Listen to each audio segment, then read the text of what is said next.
The year is 1924. Movies are roughly 30 years old, and in that time, they've changed massively. What was once a novelty has blossomed into an art form. In less than 3 decades, movies have gone from a shot of a train pulling into a station to something like this.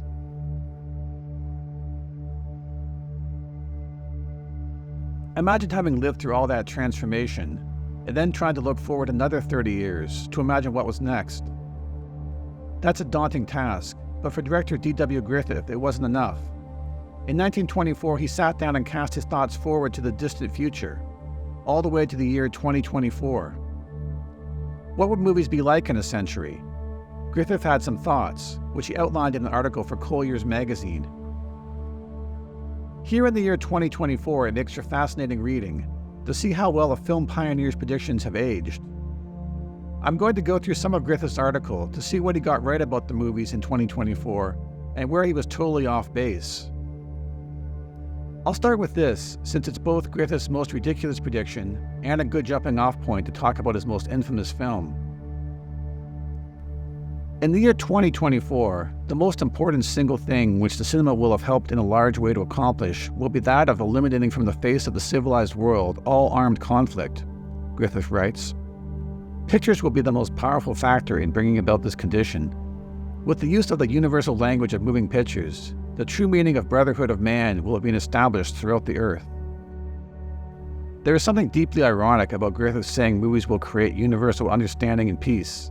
He should have known more than anyone that movies can just as easily do the opposite. His film The Birth of a Nation was banned even in 1915 by local governments who feared it would inspire violence.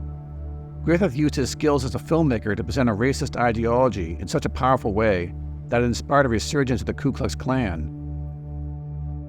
When Griffith started making The Birth of a Nation, the Klan was dormant, but his movie proved to be a powerful recruiting tool. By the time Griffith was writing his predictions in 1924, the Klan had millions of members across America. The Birth of a Nation is a clear example of how cinema can shape public opinion, but this was something that was already well understood.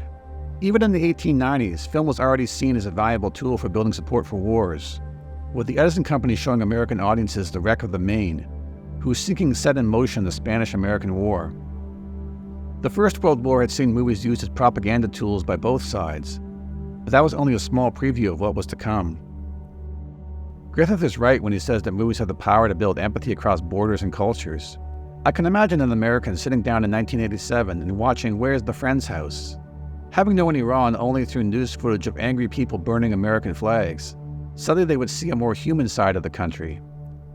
But as easily as cinema can build empathy and understanding, it can sow distrust and fear. For every Where's the Friend's House, there's a Not Without My Daughter. I am quite positive that when a century has passed, all thoughts of our so-called speaking pictures will have been abandoned, Griffith wrote. It will never be possible to synchronize the voices with the pictures. Making this prediction barely 3 years before the release of The Jazz Singer seems short-sighted. But this was a common attitude among filmmakers at the time. They were so immersed in silent film that they couldn't imagine it ending. Griffith knew that sound technologies were being developed. He had already experimented with them in his 1921 film Dream Street, where he appeared at the start to introduce the film to the audience.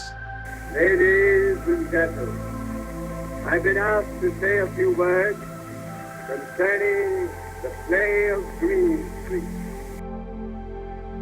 I could see why Griffith was skeptical of the technology. The quality of the sound was pretty rough at first, but once the process was improved just enough to be usable, there was no stopping it. The Jazz Singer is famous for being the first talking picture, but I think the movie that really killed off the silent era was Lights of New York, which was released 9 months later. Costing only $23,000 to make, it was meant to be a short film, but the director just kept shooting until he had enough material for a feature. The Jazz Singer had been mostly a silent movie, with only a few scenes of synchronized speech or singing. Lights of New York was not a very good movie, but it had the distinction of being the first all-talking feature. Despite getting terrible reviews, it earned over $1 million at the box office. This proved to the studios that even a bad talking movie could be extremely profitable. Within a year, the silent era was essentially over. Yet something of the DNA of silent film remains in cinema today. Consider director Denis Villeneuve. whose Dune Part 2 is one of 2024's biggest hits. Villeneuve told an interviewer that he hates dialogue and that he'd like to make a silent movie. Dialogue is for theater and television, he said. I don't remember movies because of a good line. I remember movies because of a strong image. I'm not interested in dialogue at all. Pure image and sound, that is the power of cinema. But it's something not obvious when you watch movies today. In its rush to embrace sound, Hollywood was quick to discard purely visual storytelling in favor of dialogue and musical numbers.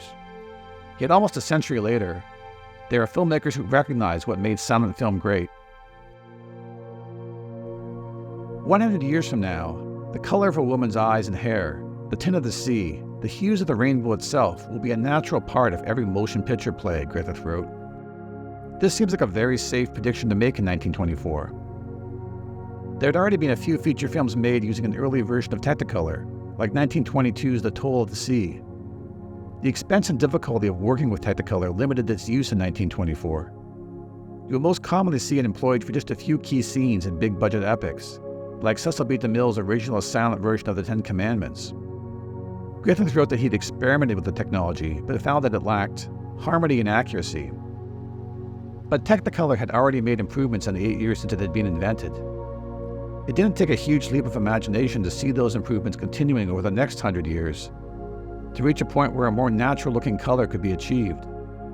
Griffith predicted that by 2024, movie tickets would cost no less than $5, something he describes as a small-sized shock for his readers in 1924.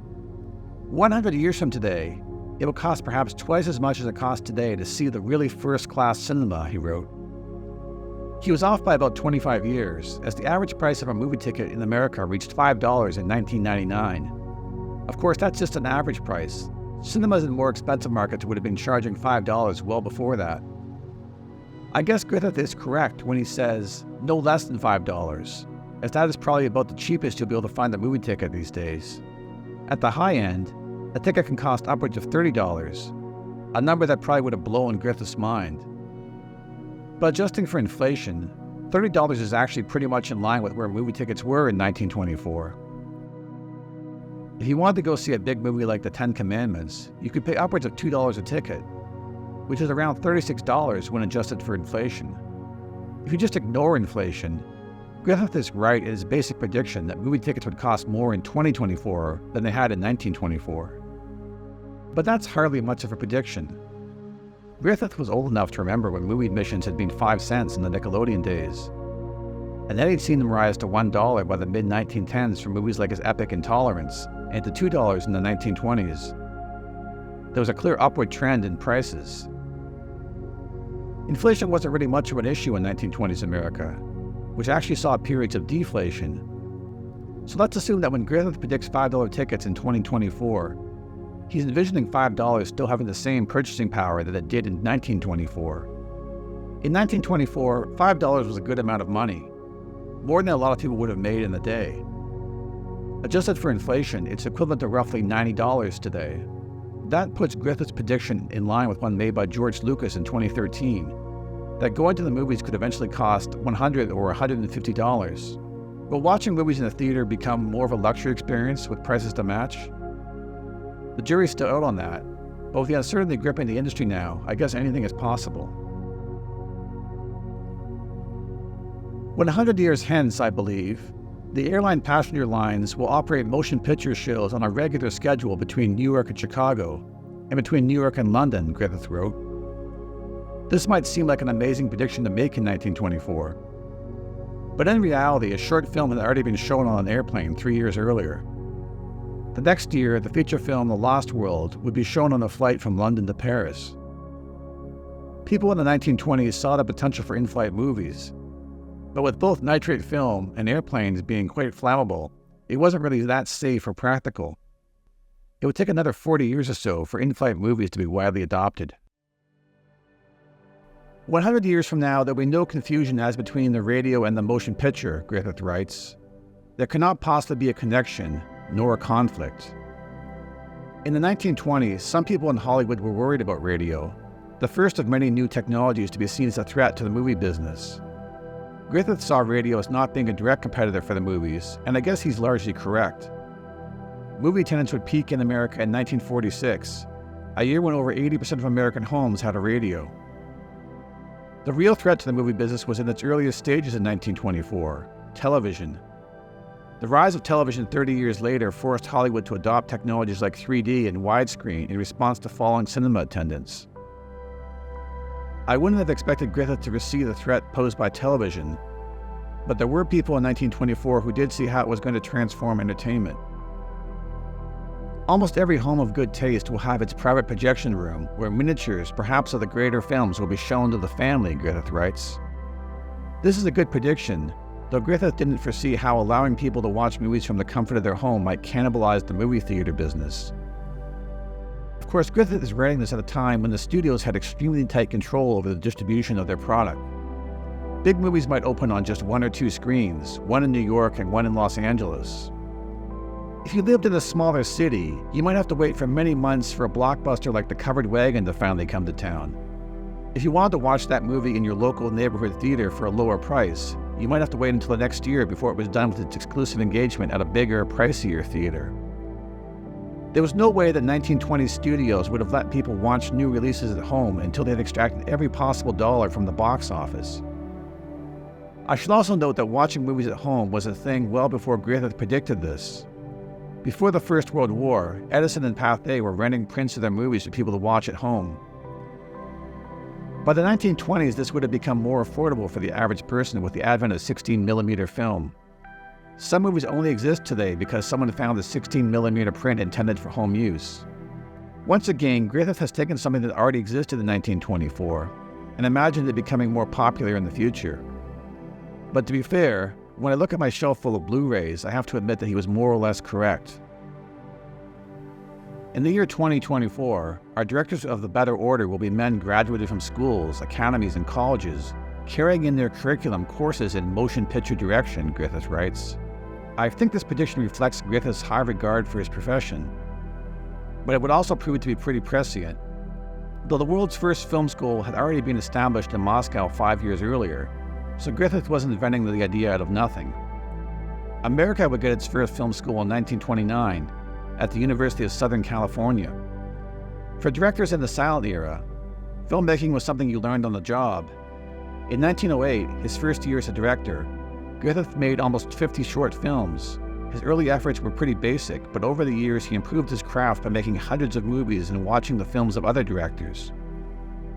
Before the advent of film school, there were a lot of other paths you could take to becoming a director. A good number of early directors, like Griffith, had started out as actors. Alfred Hitchcock got into the movies as a designer working on title cards. Frank Capra phoned up a studio and bluffed his way into his first directing job, despite having no experience. I also think it's interesting that Griffith describes directors in 2024 as being men, when even in his own time there were already women working as directors. Griffith envisioned 2024 as being a filmgoer's paradise, with blocks full of movie palaces. We shall say that there are now 5 elaborate first-run picture theaters on one New York street, Broadway, he wrote. In 2024, there will be at least 40. Cities of 1,000 will average at least 6. Cities of 20,000 and thereabout will have over 100. This obviously is not how things worked out. In 1924, Detroit had dozens of movie theaters, the biggest of which could seat over 4,000 people. In 2024, there was only one first-run theater left in Detroit, a city of 600,000 people. Cinemas are facing an uncertain future. Movie attendance has yet to fully recover from the pandemic. Currently, the U.S. has around 40,000 screens, and one analyst suggested that the theater business would be more sustainable with around half that many. Griffith's optimistic view for the future of his industry didn't foresee the rise of television, or that studios would one day release movies to streaming platforms after short theatrical runs. I think this is Griffith's most interesting prediction. He gets the first part correct when he writes, "You'll walk into your favorite film theater and see the actors appearing in twice the size you see them now, because the screen will be twice as large, and the film itself twice as large also. In the silent era, a typical movie screen might be around 15 feet high and 20 feet wide. Today we have 50-foot-high IMAX screens. Even a normal multiplex screen can be 20 or 30 feet tall. There were some experiments with larger screens in the 1920s. One process, called magnascope, used a 30-foot tall screen so that the image could be expanded for certain key scenes. It was used on only a handful of movies, like 1926's Old Ironsides. Other filmmakers, like Abel Gance, experimented with using multiple screens to create an early version of widescreen. What I find fascinating is how Griffith predicts that a close-up will be largely a thing of the past. Griffith's use of close-ups is one of the most famous aspects of his work, something that he helped to popularize. In his essay, Griffith even takes credit for inventing the close-up, although they had been used in movies years before he directed his first film. Griffith seems dismissive of the close-up, calling it a mechanical trick that is of little credit to anybody. He writes that by 2024, close-ups will be almost eliminated, since it will be relatively easy to picture facial expressions along with the full figure of the performer. It seems like, in Griffith's understanding of cinema, the close-up is only a temporary measure needed to compensate for the small size of screens. I can imagine Griffith making a movie for IMAX. No need for close-ups there. Even in the medium shot, the actor's face would be as big as if it were filling a 15-foot screen. But what I think Griffith fails to consider is that if a close-up is impactful on a smaller screen, it's even more impactful on a bigger one. Today, people are still offering visions of what they think movies will be like in the future. Griffith's article offers some valuable perspective on these kinds of predictions. They could prove to be prescient. I think certain kinds of movies will be made directly for the home, and certain kind of movies will be made for theater. But they could just as easily be comically wrong. Personally, I have no idea what movies will be like in 10 years, let alone in 100. I do predict, or at least I hope, that movies will still be around in the year 2124. And if they are, tickets will probably cost a lot more than $5.